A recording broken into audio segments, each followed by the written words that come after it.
दोस्तों नमस्कार। आज हम एक ऐसे प्रश्न की यात्रा पर निकल रहे हैं जो सदियों से हर इंसान के मन को मथता रहा है। एक ऐसा सवाल जो शायद खुशी में याद ना आए, लेकिन दुख के अंधेरे में सबसे पहले हमारी जुबान पर आ जाता है। वो सवाल है, क्या जीवन में दुख भगवान देते हैं? जब जिंदगी की गाड़ी अपनी पूरी रफ्तार से चल रही होती है, तब हम शायद ही ऊपर वाले को याद करते हैं। लेकिन जैसे ही एक छोटा सा पत्थर भी रास्ते में आता है, गाड़ी का संतुलन बिगड़ता है और हमारे मुंह से निकलता है, हे भगवान, ये क्या किया? जब व्यापार में घाटा होता है, जब रिश्तों में दरार आती है, जब कोई अपना बिछड़ जाता है या जब शरीर को कोई रोग घेर लेता है, तो हमारा सबसे पहला और सबसे आसान निशाना कौन होता है? वही जिसे हम पिता कहते हैं, जिसे हम परमात्मा कहते हैं। हम उंगली उठाकर कहते हैं, तुमने मेरे साथ ऐसा क्यों किया? मैं ही क्यों? ये सवाल सिर्फ आपका या मेरा नहीं है, ये सवाल सार्वभौमिक है। ये सवाल उस युग में भी पूछा गया था जब इतिहास की सबसे बड़ी और निर्णायक लड़ाई लड़ी जाने वाली थी। कुरुक्षेत्र का मैदान, दोनों तरफ सेनाएं सजी हुई हैं, शंखनाद हो चुका है, हवा में एक अजीब सी खामोशी है जो आने वाले विनाशकारी तूफान का संकेत दे रही है। और उस रणभूमि के बीचों बीच अपने भव्य रथ पर खड़े हैं युग के सबसे बड़े धनुर्धर अर्जुन। उनके सामने कोई और नहीं बल्कि उनके अपने ही खड़े हैं, उनके दादा, उनके गुरु, उनके भाई, उनके प्रियजन। वो लोग जिनकी गोद में वो खेले थे, जिनसे उन्होंने शिक्षा ली थी, जिन्हें वो अपना सब कुछ मानते थे। जैसे ही अर्जुन की नजर उन पर पड़ती है, उनका गांडीव धनुष उनके हाथों से फिसलने लगता है, उनके पैर कांपने लगते हैं, शरीर में पसीना आने लगता है और मन एक गहरे अवसाद और विषाद के सागर में डूबने लगता है। वो अपने सारथी, अपने मित्र, अपने गुरु भगवान श्री कृष्ण से कहते हैं, हे केशव, मैं नहीं लड़ सकता। मैं अपने ही परिवार वालों पर बाण कैसे चलाऊं? ऐसे राज्य को लेकर मैं क्या करूंगा जो मुझे अपनों के खून से मिलेगा? इससे तो अच्छा है कि मैं भिक्षा मांगकर अपना जीवन बिता लूं। ये युद्ध मेरे लिए सिर्फ दुख, पाप और नरक का द्वार है। हे मधुसूदन, मुझे इस भयानक दुख में क्यों धकेल रहे हो? मुझे ये पीड़ा क्यों दे रहे हो? दोस्तों, ध्यान दीजिए, अर्जुन का सवाल भी वही है जो हमारा है। आप मुझे ये दुख क्यों दे रहे हो? अर्जुन को लग रहा है कि श्री कृष्ण उन्हें इस पीड़ादायी कर्तव्य में धकेल रहे हैं, उन्हें दुख दे रहे हैं। और यहीं से शुरू होता है गीता का वो अलौकिक ज्ञान जो सिर्फ अर्जुन के लिए नहीं बल्कि पूरी मानव जाति के लिए है। भगवान श्री कृष्ण मुस्कुराते हैं, उनकी मुस्कान में करुणा है, ज्ञान है और अर्जुन के अज्ञान पर एक हल्का सा कटाक्ष भी है। श्री कृष्ण कहते हैं, हे अर्जुन, तुम उन लोगों के लिए शोक कर रहे हो जो शोक करने योग्य नहीं है और बातें ज्ञानियों जैसी कर रहे हो। जो ज्ञानी होते हैं वे ना तो जीवित के लिए शोक करते हैं और ना ही मृत के लिए। ये गीता का पहला और सबसे शक्तिशाली प्रहार है हमारी सोच पर। कृष्ण कह रहे हैं कि तुम्हारा दुख ही अज्ञान पर आधारित है। तुम जिसे मैं और मेरा समझ रहे हो वो तुम्हारी सबसे बड़ी भूल है। कृष्ण समझाते हैं, हे अर्जुन, ऐसा कभी नहीं हुआ कि मैं नहीं था या तुम नहीं थे या ये सारे राजा नहीं थे, और ऐसा भी नहीं होगा कि भविष्य में हम नहीं रहेंगे। ये जो शरीर है ये तो वस्त्र की तरह है। जैसे हम पुराने वस्त्रों को त्याग कर नए वस्त्र धारण करते हैं, वैसे ही ये आत्मा, ये चेतना एक शरीर के मरने पर दूसरे शरीर में प्रवेश कर जाती है।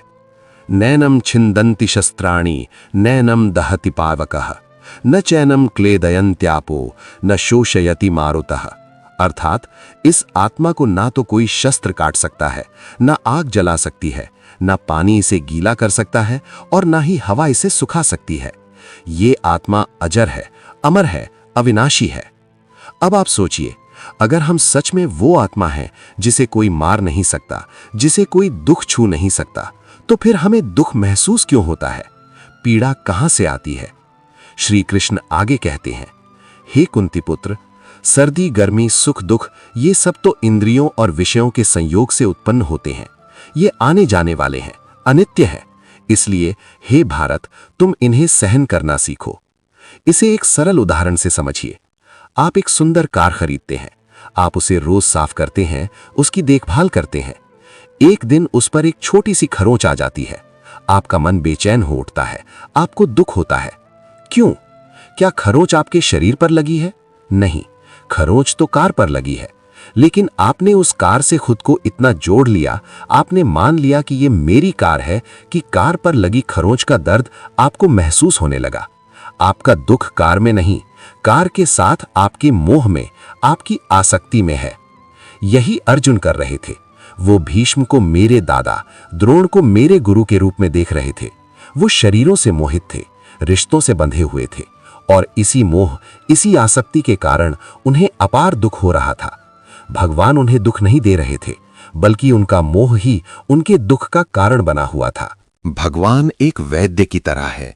जब आप किसी वैद्य के पास जाते हैं और कहते हैं कि मेरे शरीर में एक फोड़ा है जो बहुत दर्द दे रहा है, तो वैद्य क्या करता है? वो उस फोड़े को ठीक करने के लिए एक तीखे औजार से उसे काटता है। जब वो उसे काटता है तो आपको और भी ज्यादा पीड़ा होती है। उस क्षण आपको लग सकता है कि ये वैद्य तो मुझे और दुख दे रहा है, लेकिन क्या सच में वो आपको दुख दे रहा है? नहीं, वो तो आपके दुख को जड़ से खत्म करने की प्रक्रिया में है। वो जो क्षणिक पीड़ा है, वो आपको एक स्थायी आराम देने के लिए आवश्यक है। कुरुक्षेत्र की रणभूमि में भगवान श्री कृष्ण वही कर रहे हैं। अर्जुन के मन में अज्ञान, मोह और आसक्ति का जो फोड़ा बन गया था, कृष्ण अपने ज्ञान के शस्त्र से उसी का इलाज कर रहे हैं। वो जो युद्ध करने का आदेश दे रहे हैं, वो कड़वी दवाई की तरह है, जो अर्जुन को उसके क्षत्रिय धर्म का पालन करने और अंततः इस सुख दुख के चक्र से मुक्त होने में मदद करेगी। तो दोस्तों, भगवान हमें दुख नहीं देते, भगवान हमें परिस्थितियां देते हैं, और उन परिस्थितियों में दुख या सुख का अनुभव करना हमारी अपनी चेतना, हमारे अपने ज्ञान या अज्ञान पर निर्भर करता है। सोना जब आग में तपाया जाता है तो उसे दुख नहीं होता, वो और भी शुद्ध और चमकदार होकर निकलता है। मिट्टी जब कुम्हार के चाक पर घूमती है और उसे थापा जाता है तो उसे पीड़ा नहीं होती, वो एक सुंदर घड़े का आकार ले लेती है। हमारा जीवन भी इसी तरह है। दुख और चुनौतियां वो आग हैं, वो थपकियां हैं जो हमें तोड़ने के लिए नहीं, बल्कि हमें बेहतर बनाने के लिए, हमें शुद्ध करने के लिए आती हैं। ये हमें ये अवसर देती हैं कि हम शरीर और संसार के मोह से ऊपर उठकर अपने वास्तविक आत्म स्वरूप को पहचानें। भगवान दुख नहीं देते, भगवान अवसर देते हैं। वो हमें दुख के सागर में धकेलते नहीं, बल्कि हमें उस सागर में तैरने की कला सिखाते हैं, ताकि हम उस पार पहुंच सकें जहां न कोई दुख है, न कोई पीड़ा, सिर्फ परमानंद है। लेकिन अगर दुख हमारे मोह और अज्ञान से आता है, तो ये मोह और अज्ञान कहां से आते हैं? कैसे हमारे कर्म हमें इस जाल में फंसाते हैं? क्या कर्म का कोई ऐसा गणित है जिसे समझकर हम अपने जीवन की समीकरण को बदल सकते हैं? इस गहरे रहस्य को समझने के लिए भगवान श्री कृष्ण अर्जुन को सृष्टि के सबसे अटल और शक्तिशाली नियम का ज्ञान देते हैं। एक ऐसा नियम जो भौतिक विज्ञान के हर नियम से भी ज्यादा सूक्ष्म और अचूक है। वो नियम है कर्म का विधान। श्री कृष्ण कहते हैं, हे पार्थ, इस दुनिया में कोई भी प्राणी एक क्षण के लिए भी बिना कर्म किए नहीं रह सकता। हम जो कुछ भी करते हैं वो कर्म है। हमारा चलना फिरना, खाना पीना, सोना जागना, सब कर्म है। यहां तक कि हमारा सोचना, हमारी इच्छाएं, हमारी भावनाएं, वो भी सूक्ष्म कर्म है। और हर कर्म, चाहे वो छोटा हो या बड़ा, अच्छा हो या बुरा, एक बीज की तरह है। और जब बीज बोया जाएगा तो उसका पेड़ उगेगा ही और फल लगेगा ही। इसे कोई नहीं रोक सकता। हम अक्सर सोचते हैं कि भगवान हमें हमारे अच्छे कामों का पुरस्कार देते हैं और बुरे कामों की सजा, लेकिन गीता हमें एक अलग दृष्टिकोण देती है। कल्पना कीजिए एक विशाल कंप्यूटर की, एक कॉस्मिक सर्वर की, जिसमें इस ब्रह्मांड के हर जीव का खाता है। आप जो भी कर्म करते हैं, मन से, वचन से या शरीर से, वो तुरंत उस खाते में दर्ज हो जाता है। ये एक स्वचालित प्रणाली है।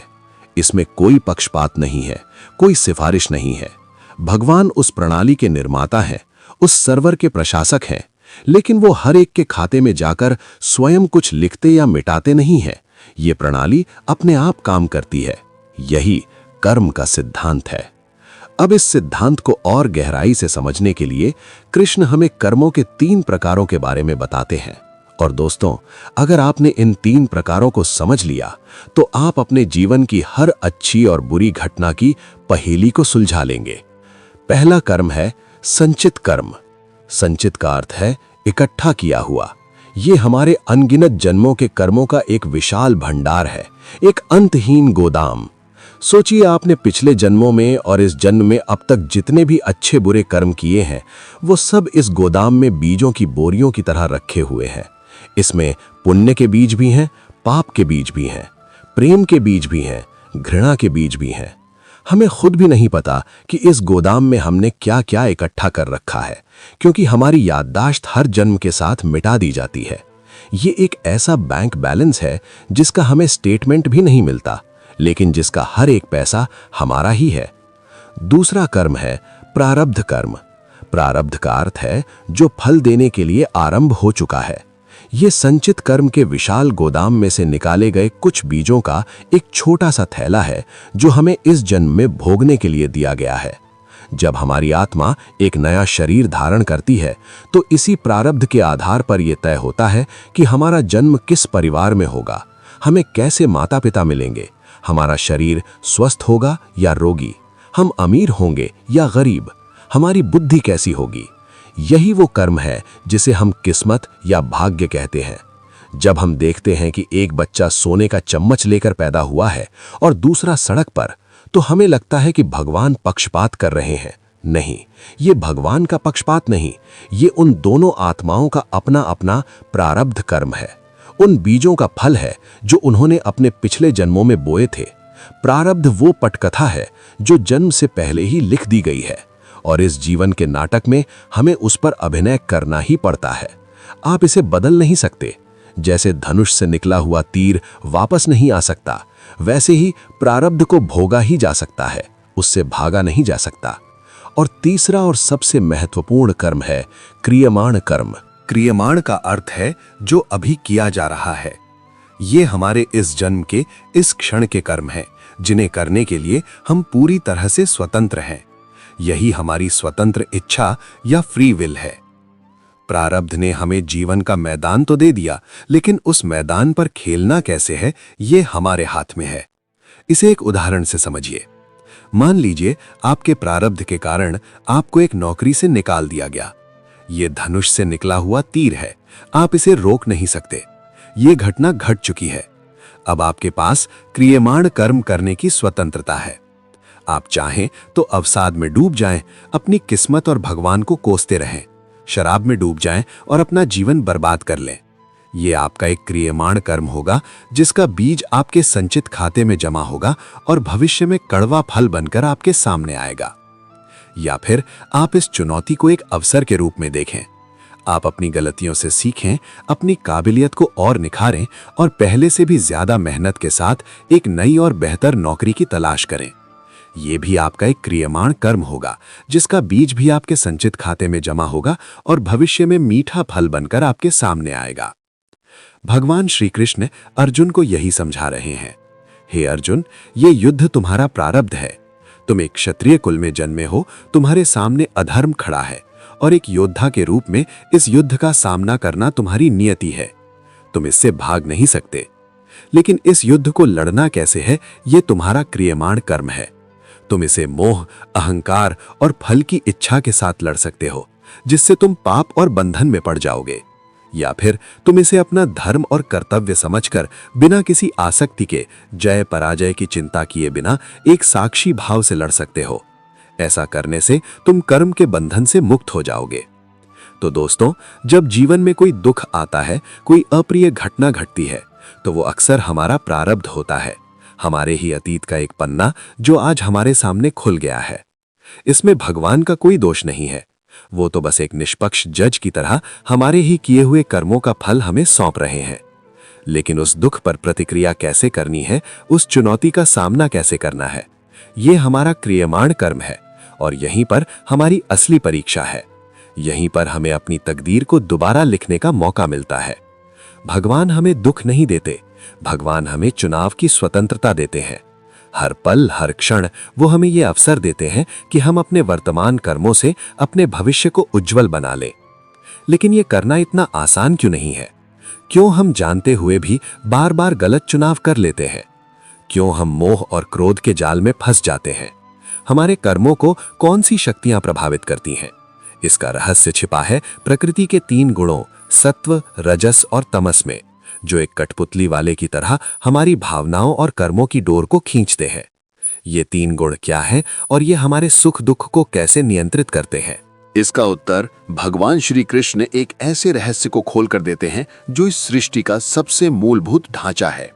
वो अर्जुन से कहते हैं कि हे महाबाहु अर्जुन, वास्तव में तुम पूरी तरह स्वतंत्र नहीं हो। प्रकृति से उत्पन्न हुए तीन गुण सत्व, रजस और तमस इस अविनाशी जीवात्मा को शरीर में बांधते हैं।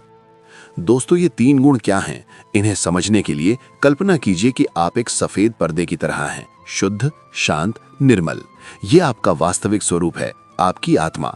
लेकिन इस पर्दे पर तीन अलग अलग रंगों की लाइटें डाली जा रही हैं। एक है पीली यानी सत्व, एक है लाल यानी रजस और एक है काली यानी तमस। ये तीनों लाइटें कभी एक साथ, कभी अलग अलग बदलती हुई तीव्रता के साथ आप पर पड़ती रहती हैं। और जैसा रंग आपके पर्दे पर पड़ता है, आप वैसे ही दिखने लगते हैं, वैसा ही महसूस करने लगते हैं। ये तीनों गुण, ये तीन अदृश्य शक्तियां ही हमारी हर भावना, हर विचार और हर कर्म के पीछे की असली वजह हैं। चलिए इन तीनों कठपुतली नचाने वाले धागों को एक एक करके और बहुत गहराई से समझते हैं। पहला और सबसे भारी धागा है तमोगुण। तमस का अर्थ है अंधकार, जड़ता, अज्ञान। ये वो शक्ति है जो हमें नीचे की ओर खींचती है, जो हमें ठहरा देती है, जो हमारी चेतना पर एक मोटा काला कंबल डाल देती है। जब हम पर तमोगुण हावी होता है तो हमारे अंदर आलस्य, प्रमाद, नींद और निराशा का जन्म होता है। कल्पना कीजिए एक व्यक्ति की जिस पर तमोगुण का गहरा प्रभाव है। उसकी सुबह देर से होती है, शरीर में एक अजीब सी भारीपन और टूटन महसूस होती है। उसका मन किसी भी काम में नहीं लगता। उसे पता है कि उसे अपने जरूरी काम पूरे करने हैं, अपने करियर के लिए मेहनत करनी है, लेकिन उसका शरीर और मन उसे इजाजत ही नहीं देते।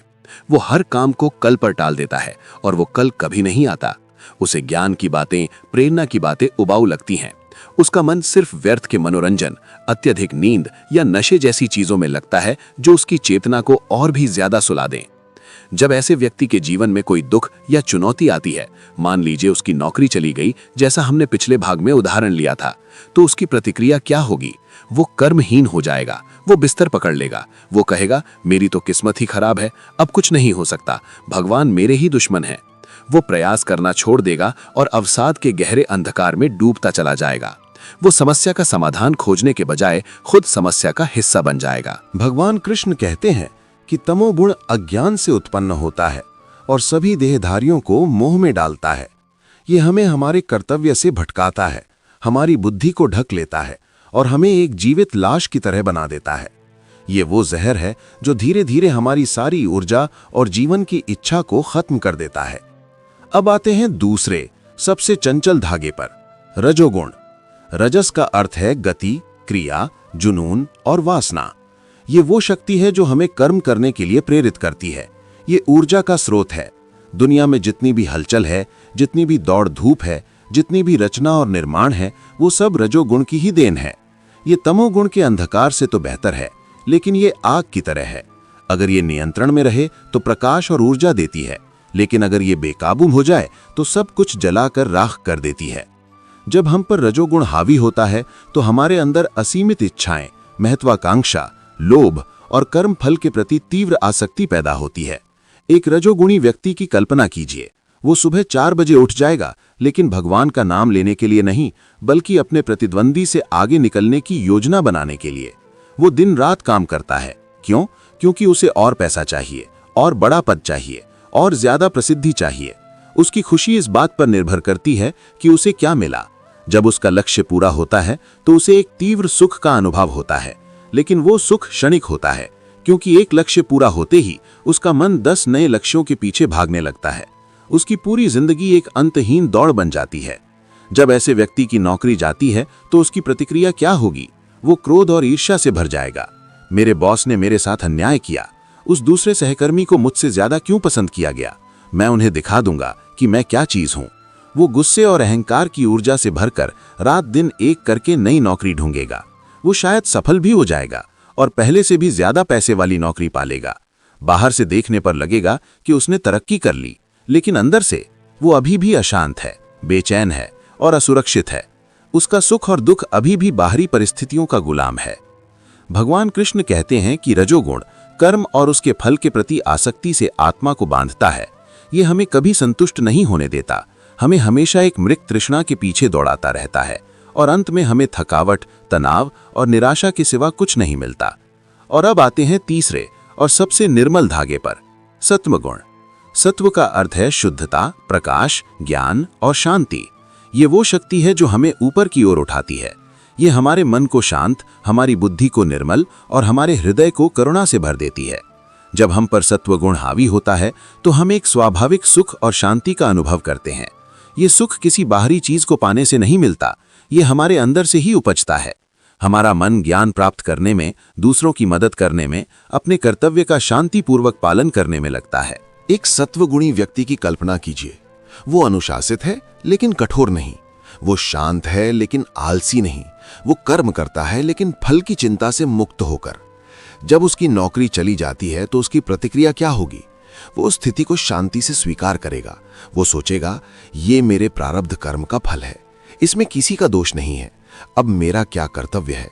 वो बिना किसी क्रोध या निराशा के शांत मन से एक नई संभावना की तलाश करेगा। वो इस खाली समय को कुछ नया सीखने में, अपने परिवार के साथ समय बिताने में या आत्मचिंतन में लगाएगा।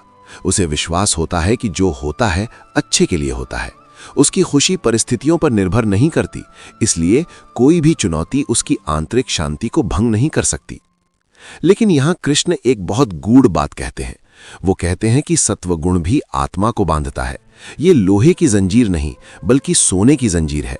ये हमें सुख और ज्ञान के प्रति आसक्ति से बांधता है। एक सत्वगुणी व्यक्ति को यह अहंकार हो सकता है कि मैं कितना शांत हूं, मैं कितना ज्ञानी हूं, मैं दूसरों से बेहतर हूं। ये मैं का भाव, चाहे वो कितना भी शुद्ध क्यों ना हो, आत्मा और परमात्मा के बीच एक महीन पर्दा बना रहता है। ये एक सुंदर और आरामदायक जेल है, लेकिन है तो जेल ही। तो दोस्तों, अब आप समझ रहे हैं, हम सब इन तीन गुणों के हाथ की कठपुतलियां हैं। हमारा दुख क्या है? हमारा दुख है रजोगुण की अंतहीन दौड़ और उसका अनिवार्य परिणाम यानी निराशा। हमारा दुख है तमोगुण का अंधकार, आलस्य और अवसाद। भगवान हमें दुख नहीं दे रहे। प्रकृति के ये तीन गुण हमारे अंदर अलग अलग भावनाओं और अनुभवों को जन्म दे रहे हैं और हम अज्ञानवश उन अनुभवों से खुद को जोड़ लेते हैं। ये गुण एक दूसरे पर हावी होते रहते हैं। जब आप बहुत ज्यादा मसालेदार और तला हुआ भोजन, राजसिक भोजन करते हैं तो आपके अंदर रजोगुण बढ़ता है और मन बेचैन हो जाता है। उसके बाद आपको आलस्य और नींद यानी तमोगुण घेर लेती है।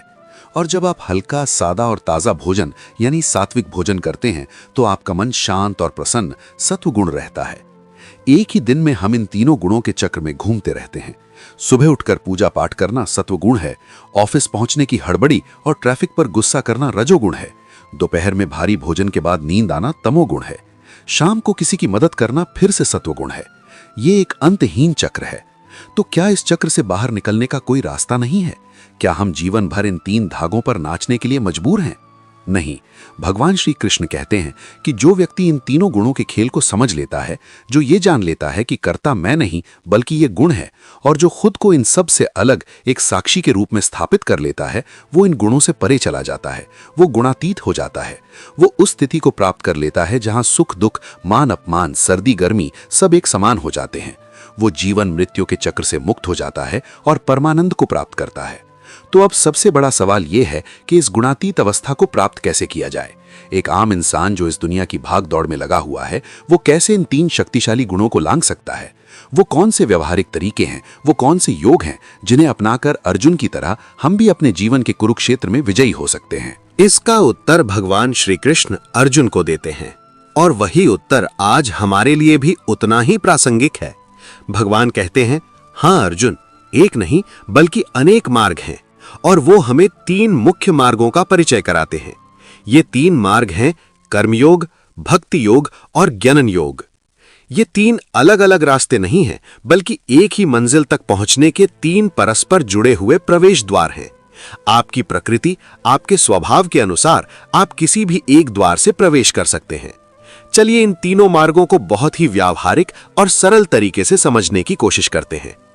पहला और सबसे व्यावहारिक मार्ग है कर्मयोग, आसक्ति रहित कर्म का मार्ग। भगवान श्री कृष्ण जानते थे कि अर्जुन एक योद्धा है। वो कर्म से मुंह नहीं मोड़ सकता। वो समाज और परिवार में रहने वाले एक व्यक्ति हैं। वो हिमालय पर जाकर तपस्या नहीं कर सकते। इसलिए कृष्ण ने उन्हें जो पहला मार्ग दिखाया वो कर्म को छोड़ने का नहीं बल्कि कर्म करने की कला सिखाने का मार्ग था। श्री कृष्ण कहते हैं, कर्मण्येवधिकारस्ते मा फलेषु कदाचन। हे अर्जुन, तुम्हारा अधिकार केवल कर्म करने में है, उसके फल में कभी नहीं। इसलिए तुम न तो अपने कर्मों के फल का कारण बनो और न ही कर्म न करने में तुम्हारी आसक्ति हो। यह गीता का हृदय है। कर्मयोग क्या है? कर्मयोग है अपने कर्तव्य को, अपने धर्म को पूरी योग्यता, पूरी कुशलता और पूरी ईमानदारी के साथ करना, लेकिन उसके परिणाम से खुद को पूरी तरह अलग कर लेना। सफलता मिले तो अहंकार नहीं और असफलता मिले तो निराशा नहीं। इसे एक सर्जन के उदाहरण से समझिए। एक सर्जन जब अपने किसी प्रियजन का भी ऑपरेशन करता है तो वो पूरी कुशलता, पूरे ध्यान और अपनी सारी विशेषज्ञता का प्रयोग करता है, लेकिन जिस क्षण वो ऑपरेशन कर रहा होता है उस क्षण वो ये भूल जाता है कि ये उसका प्रियजन है। वो सिर्फ एक शरीर देखता है और अपना कर्तव्य निभाता है। वो परिणाम को ईश्वर पर छोड़ देता है। अगर वो ये सोचने लगे कि अगर ये मर गया तो क्या होगा, तो उसके हाथ कांपने लगेंगे और वो अपना कर्म ठीक से नहीं कर पाएगा। यही कर्मयोग है। आप एक छात्र हैं, आपका कर्मयोग है कि आप पूरी लगन से पढ़ाई करें, लेकिन इस चिंता में न घुलें कि आपका परिणाम क्या आएगा या आपको कौन सी नौकरी मिलेगी। आप एक व्यवसायी हैं, आपका कर्मयोग है कि आप पूरी ईमानदारी से अपना व्यवसाय चलाएं, लेकिन दिन रात सिर्फ मुनाफे और घाटे के तनाव में न जिएं। आप एक गृहिणी हैं, आपका कर्मयोग है कि आप प्रेम से अपने परिवार का पालन पोषण करें, लेकिन बदले में उनसे मान सम्मान या प्रेम की अपेक्षा न रखें। जब आप इस तरह से कर्म करते हैं तो आप कर्म के बंधन से मुक्त हो जाते हैं। आपका कर्म पूजा बन जाता है। आप गुणों के प्रभाव से ऊपर उठने लगते हैं। रजोगुण आपको कर्म करने की ऊर्जा तो देता है, लेकिन फल की आसक्ति न होने के कारण आप उसके तनाव और अशांति से बच जाते हैं। सत्व गुण आपको अपना कर्तव्य शांति से करने की बुद्धि देता है, लेकिन सफलता का अहंकार न होने के कारण आप उसके सोने के पिंजरे में भी नहीं फंसते। कर्म योग गुणों को नियंत्रित करने की सबसे बड़ी चाबी है। दूसरा और सबसे मधुर मार्ग है भक्ति योग, प्रेम और समर्पण का मार्ग। यह मार्ग उन लोगों के लिए है जिनका हृदय भावुक है, जो तर्क से ज्यादा प्रेम और विश्वास में जीते हैं। भक्ति योग कहता है कि आपको कुछ भी छोड़ने की जरूरत नहीं है। आपको अपने कर्मों को या कर्मों के फल को भी छोड़ने की जरूरत नहीं है। आप बस अपने सारे कर्म और उनके सारे फल, चाहे वो अच्छे हों या बुरे, मुझे यानी ईश्वर को समर्पित कर दो। श्री कृष्ण कहते हैं, मयि सर्वाणि कर्माणि सन्न्यस्याध्यात्म चेतसा निराशीर निर्ममो भूत्वा युद्धस्व विगत ज्वरः। हे अर्जुन, अपने सारे कर्मों को मुझ में अर्पित करके आशा, मोह और संताप से रहित होकर युद्ध करो। भक्ति योग क्या है? ये एक बच्चे की तरह बन जाना है। एक छोटा बच्चा जब चलना सीखता है तो वह अपनी माँ की उंगली पकड़ लेता है। उसे इस बात की चिंता नहीं होती कि रास्ता ऊबड़ खाबड़ है या आगे कोई गड्ढा है। उसे अपनी माँ पर पूरा भरोसा होता है। भक्ति योग ईश्वर पर वैसा ही अटूट भरोसा करना है। आप जो भी काम करें, ये मानकर करें कि आप ईश्वर के लिए कर रहे हैं। आप सुबह उठें तो धन्यवाद दें, हे प्रभु, ये नया दिन देने के लिए धन्यवाद। आज मैं जो भी करूंगा वो आपकी सेवा होगी। आप भोजन करें तो उसे प्रसाद मानकर ग्रहण करें। आप अपने ऑफिस का काम करें तो ये सोचकर करें कि आप ईश्वर के ही संसार को सुंदर बनाने का एक छोटा सा प्रयास कर रहे हैं। जब आपको सफलता मिले तो कहें ये आपकी कृपा है। जब आपको असफलता मिले तो कहें इसमें जरूर आपकी कोई इच्छा होगी। जब आप इस भाव से जीते हैं तो आपका मैं धीरे धीरे पिघलने लगता है। आपका अहंकार विलीन हो जाता है, क्योंकि अब कर्ता आप नहीं, ईश्वर है। जब कर्ता ईश्वर है तो कर्म का फल भी उनका ही है। जब फल उनका है तो आपको न तो सुख का अहंकार होता है, न दुख की पीड़ा। आप जीवन की हर परिस्थिति में एक गहरी शांति और सुरक्षा का अनुभव करते हैं। ये मार्ग गुणों से परे जाने का सबसे सरल और आनंदमय मार्ग है। तीसरा और सबसे तीक्ष्ण मार्ग है ज्ञान योग, विवेक और साक्षी भाव का मार्ग। ये मार्ग उन लोगों के लिए है जिनकी बुद्धि तीव्र है, जो हर चीज को तर्क और विश्लेषण की कसौटी पर कसते हैं। ज्ञान योग कहता है कि तुम निरंतर विवेक का प्रयोग करो। हर पल खुद से ये प्रश्न पूछो, मैं कौन हूं? क्या मैं ये शरीर हूं? नहीं, शरीर तो बदलता रहता है, बूढ़ा होता है, मर जाता है। मैं तो अमर हूं। क्या मैं ये मन हूं? नहीं, मन तो विचारों का एक प्रवाह है, कभी सुखी कभी दुखी। मैं तो इसका दृष्टा हूं। क्या मैं ये बुद्धि हूं? नहीं, बुद्धि तो निर्णय लेती है, कभी सही कभी गलत। मैं तो बुद्धि के भी परे हूं। इस निरंतर अभ्यास से, जिसे नेति नेति ये नहीं कहते हैं, ज्ञान योगी धीरे धीरे खुद को शरीर, मन और बुद्धि से अलग कर लेता है। वो खुद को एक साक्षी या दृष्टा के रूप में स्थापित कर लेता है। इसे ऐसे समझिए, आप सिनेमा हॉल में एक फिल्म देख रहे हैं। पर्दे पर खुशी का सीन आता है तो आप थोड़ा मुस्कुरा देते हैं, दुख का सीन आता है तो आपकी आंखें नम हो जाती हैं। लेकिन क्या आप सच में सुखी या दुखी होते हैं? नहीं, आप जानते हैं कि आप तो कुर्सी पर बैठे हुए दर्शक हैं और ये सब तो पर्दे पर चल रहा एक खेल है। ज्ञान योगी अपने जीवन को इसी तरह देखता है। वो देखता है कि शरीर कर्म कर रहा है, मन में विचार आ रहे हैं, बुद्धि निर्णय ले रही है। ये सब प्रकृति के 3 गुणों का खेल है। वो खुद को इन सब से अलग, शांत, अविचल साक्षी के रूप में देखता है। उसे जब दर्द होता है तो वो कहता है शरीर को दर्द हो रहा है, मैं तो देखने वाला हूं। जब उसे क्रोध आता है तो वो देखता है मन में रजोगुण के कारण क्रोध का विचार उठा है, मैं तो शांत दृष्टा हूं। इस साक्षी भाव में स्थित होने से तीनों गुण अपना प्रभाव खो देते हैं, क्योंकि वो केवल उसी को बांध सकते हैं जो खुद को कर्ता मानता है। जो साक्षी बन गया वो तो खेल से ही बाहर हो गया, वो मुक्त हो गया। तो दोस्तों, भगवान श्री कृष्ण ने हमें ये 3 अद्भुत मार्ग दिखाए हैं। कर्मयोग, जो हमें दुनिया में रहकर भी दुनिया से अछूता रहना सिखाता है। भक्ति योग, जो हमारे हर कर्म को पूजा बना देता है। और ज्ञान योग, जो हमें हमारे सच्चे आत्मस्वरूप का बोध कराता है। आप इन तीनों मार्गों का एक साथ भी अभ्यास कर सकते हैं। अपने कर्तव्य को पूरी कुशलता से करें, कर्मयोग, उसके फल को ईश्वर को समर्पित कर दें, भक्ति योग, और हर परिस्थिति में ये याद रखें कि आप शरीर और मन नहीं बल्कि अविनाशी आत्मा हैं, ज्ञान योग। तो अंत में हम अपने मूल प्रश्न पर वापस आते हैं, क्या जीवन में दुख भगवान देते हैं? इस पूरी यात्रा के बाद हमारा उत्तर है नहीं, भगवान दुख नहीं देते। भगवान हमें एक जीवन का मैदान देते हैं, प्रारब्ध। उस मैदान में खेलने के नियम, कर्म का सिद्धांत और खेल की शक्तियां, 3 गुण भी बताते हैं। और सबसे महत्वपूर्ण, वो हमें उस खेल को जीतकर उससे बाहर निकलने का रास्ता भी दिखाते हैं। दुख एक संकेत है, ये एक अलार्म है जो हमें बता रहा है कि हम अपने सच्चे स्वरूप से दूर हैं, हम अज्ञान में जी रहे हैं। दुख एक अवसर है जो हमें खुद के भीतर झांकने और सत्य की खोज करने के लिए प्रेरित करता है। भगवान वैद्य हैं, वो हमें बीमारी नहीं देते बल्कि बीमारी से मुक्त होने की औषधि देते हैं, और गीता वही औषधि है। तो अगली बार जब जीवन में कोई चुनौती आए, कोई दुख का बादल घिर आए, तो आसमान की ओर उंगली उठाकर ये मत पूछना भगवान मैं ही क्यों, बल्कि अपनी आंखों को बंद करके अपने भीतर झांक कर ये पूछना, ये दुख मुझे क्या सिखाने आया है? ये मुझे अपने किस मोह से मुक्त कराने आया है? ये मुझे अपने सच्चे स्वरूप के कितने करीब लाने का अवसर है? जिस दिन आप ये प्रश्न पूछना सीख जाएंगे, उस दिन दुख आपका दुश्मन नहीं, आपका सबसे बड़ा गुरु बन जाएगा। और आप पाएंगे कि भगवान आपको दुख नहीं बल्कि उस दुख के पार जाने की कृपा दे रहे हैं। धन्यवाद।